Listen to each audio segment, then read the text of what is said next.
we're back again. Got done at Benjamin yesterday. Moved on up here to the King Farm picking this corn. And just like Benjamin, this is going to be a good piece of corn. The ears have some pretty decent size to them. I'm on the end rows right now and I'm picking 165 bushel corn. For this area of Missouri, that's pretty good.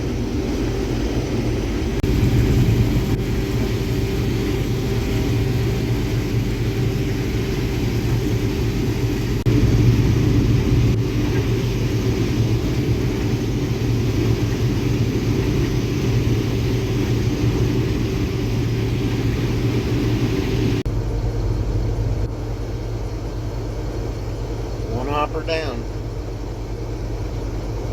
All I did was pick these end rows off, and I didn't even know go all the way over there. There's a waterway right about there. There's right where you get over the horizon right there. There's a waterway, and I turned around right there just to get this opened up, and I'll work on picking this. And I think Grandpa's gonna cross the waterway down there and work on getting that hill right there. While I work on this flat up here. I got end rows to take off right down along that fence row. Then there's 32 end rows down there and a waterway where I can turn around. So I'll work on getting them off. Then I'll come back up and hopefully be able to dump. Work it right to where I won't have to drive around with full hopper. I can just shell back and dump. Make it work out that way. So I just dumped my third hopper today. Grandpa's dumping 2. I skipped 8 rows there and I'm picking 8 here because he's going to come along, he'll pick that.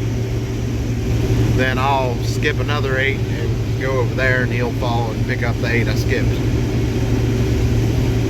The way we're doing it there, we're walking right across this. It works out good, so. The truck and the spot we got it this way, it's easy for both of us to get to. Neither one of us have to drive very far, because if he's picking on the other side over there, he'll have to drive all the way up here to dump. This just makes a lot more sense. More convenient and less running around. You'll get more done that way.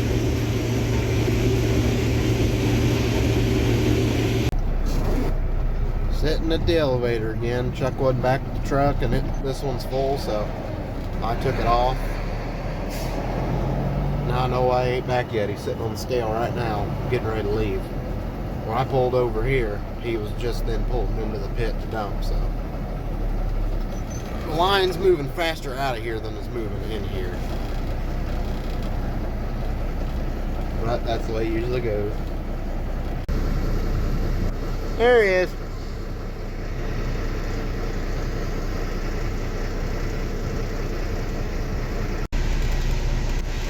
Well, I've never been so glad we're showing corn, because I got to skip that whole damn line, because they're all bean trucks. A few of them's corn, but they're going to pit 2, and I got told to go to pit 1, so our corn's going directly to the barge.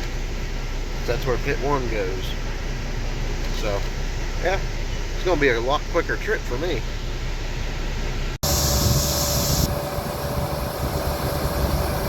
Well, we made her back. Trailer must be full. Back to picking.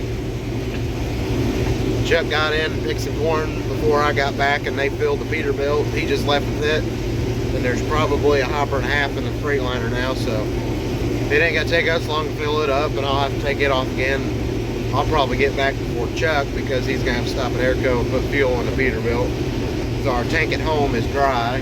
We ran it out between running 2 semis and the Duramax. It pretty well drinks the fuel up pretty quick, so he's gonna fill up with fuel, and hopefully when I get down there I can go around the line again and we can get out of there quick and get back here pretty quick too. So the way it looks, we'll probably get this field done today, so as long as nothing drastic happens.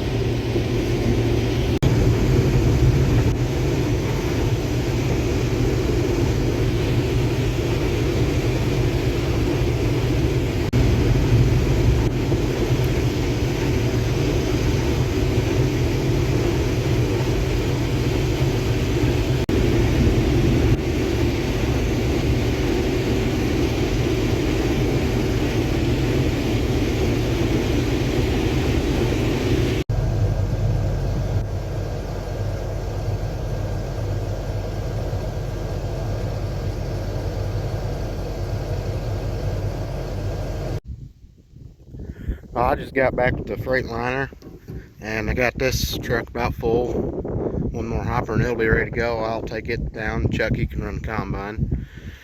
He's picking Endros off over there. Grandpa right there. So this time they hopefully won't have to wait for a truck near as long, because I think even with one combine running, it has to wait when he gets a hopper, because I don't think Chuck was quite back yet. The time before that, I know that Chuck wasn't back yet, but oh, it should all work out. At least I got an empty truck now, and I can still dump in this before I leave.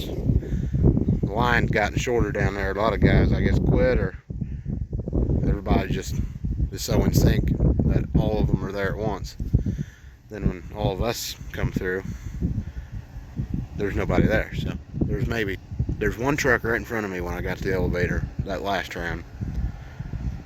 He went on the scale. I pulled right up the probe, rolled my tarp over, got back in the truck. He was off the scale. They probed my truck, and I went on the scale, and away I went. We're going to pit 1, so at least if everybody's getting beans, they're putting those in the other pits, and I can go around that line. So I think a lot of guys are cutting beans now. The weather finally cooperated. Once we get this cornfield done, we're switching to beans. I'm gonna get all the beans up here cut, then we're done with beans. Then we can switch back to corn. We got one more cornfield up here to do. Then we're gonna move to LaGrange and get that out of the way, because we have not got that yet. When he was down there cutting beans for Wyatt Logston, he could not shell the corn because it was still too wet. And this year, you don't really want to take a dock on it. I've taken a dock on all my corn, and we've been taking docks on his corn too. But it's the point now we need to get it out, because it ain't gonna dry down anymore. So if we gotta take 17% moisture corn to the elevator, we're just gonna have to.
Yeah.